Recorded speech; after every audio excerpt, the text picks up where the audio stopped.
Cricket বোর্ডে থাকতে পারবেন না। আসিফ আকবর ক্রিকেট বোর্ডে থাকতে পারবেন না, আমি লিখে দিচ্ছি, আমি একদম লিখে দিচ্ছি, just matter of time. Noman সাহেব, আপনারও সময় শেষ, জাস্ট ম্যাটার অফ টাইম। একজন বিসিবি ডিরেক্টরকে আসিফ আকবর শুধু বিসিবি ডিরেক্টর না, উনি নতুন গেম ডেভেলপমেন্টের চেয়ারম্যান। এনাকে হচ্ছে একজন সাংবাদিক নামের content creator not out Noman হুমকি দিতেছে যে আসিফ আকবর বিসিবিতে থাকতে পারবে না, তিনি বিসিবি থেকে চলে যেতে হবে। এটা জাস্ট ম্যাটার অফ টাইম, শুধু সময়ের অপেক্ষা। তো নট আউট নোমান ভাই, আপনি এই রকম কোন ক্ষমতাধর ব্যক্তি বা আপনার পেছনে এই রকম কোন ক্ষমতাধর ব্যক্তিরা আছে যাদের হাত ধইরা, যাদের ছায়াতলে থাইকা আপনি একজন বিসিবির ডিরেক্টরকে এত বড় হুমকি দিতেছেন?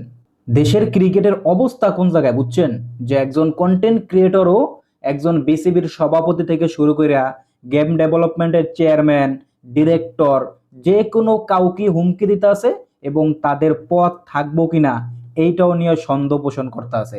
এবং এইখানে নট আউট নোমানের যে এক্সপ্রেশন, মনে হইতাছে উনি সর্বে সর্বা, বিসিবি উনি কন্ট্রোল করে বা ওনার ভাই ব্রাদার যারা আছে তারা কন্ট্রোল করে, এবং তাদেরকে একটা ফোন করলেই আসিফ আকবরের গার ধাক্কা দিয়ে বের করে দিব। সো আসিফ আকবরের আসলে অপরাধটা কি?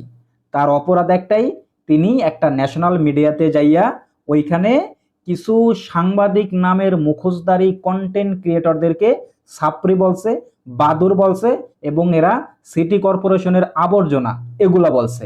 এইটি হচ্ছে আসিফ আকবরের অপরাধ।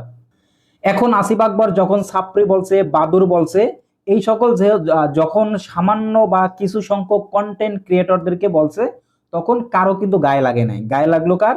এই নট আউট নোমান, রিয়াসাত আজিম, আরো এদের প্যানেলে এদের টাইপের যেই সাংঘাতিক গুলা আছে, সাংঘাতিক নামের কন্টেন্ট ক্রিয়েটর, এদের গায়ে লাগছে। গায়ে লাগার পরে এরা প্রতিনিয়ত ভিডিও বানাইয়া যাইতাছে, বানাইতাছে, কন্টেন্ট আপলোড দিতে আছে।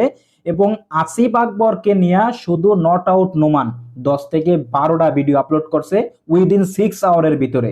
আপনি চিন্তা করছেন মানে কতটা ভেতরে আগুন জ্বালাইতে পারলে বা ভেতরে আগুন জ্বললে একজন সাংবাদিক নামের কন্টেন্ট ক্রিয়েটর, একটা লোক আসিফ আকবর কারো নাম বলে নাই, কারো নাম মেনশন করে নাই, এরপর এদের গায়ে জ্বালা পোড়া শুরু হয়েছে। কারণ এরা আসলে জানে যে এরাই ছাপরি, এরাই বাদুর, এরাই সিটি কর্পোরেশনের আবর্জনা। এই জন্যই এদের গায়ে এত জ্বালা পোড়া। এদের গায়ে এখন এরা উইট্টা পুরিয়া লাগছে আসিফ আকবরকে বিসিবি থেকে বের করার জন্য, বিসিবি থেকে তাড়িয়ে দেওয়ার জন্য। নট আউট নোমান এটা নিয়ে খুবই খুবই উত্তেজিত, এবং উনি পারে না যে এখনই আসিফ আকবরকে বিসিবি থেকে বের করে দেয়। আর ওইদিকে বিসিবি কি করতে আছে জানেন? বিসিবি একের পর এক আসিফ আকবরকে দায়িত্ব দিতে আছে। প্রথম ছিল ডিরেক্টর, এখন আবার গেম ডেভেলপমেন্টের চেয়ারম্যান। সো এইটা দেখার পর নট আউট নোমানদের শরীরের মধ্যে আরো জ্বালাপেরা শুরু হয়েছে। এখন একেবারে হুমকি দিতে আছে যে আসিফ আকবর বিসিবিতে থাকতে পারবে না, জাস্ট ম্যাটার অফ টাইম।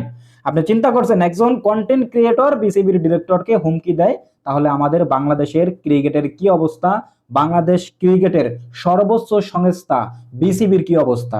এদের হাত থেকে কি কারো কেউ কি নিরাপদ আছে, বা এদের লাগাম টানবে কে আসলে?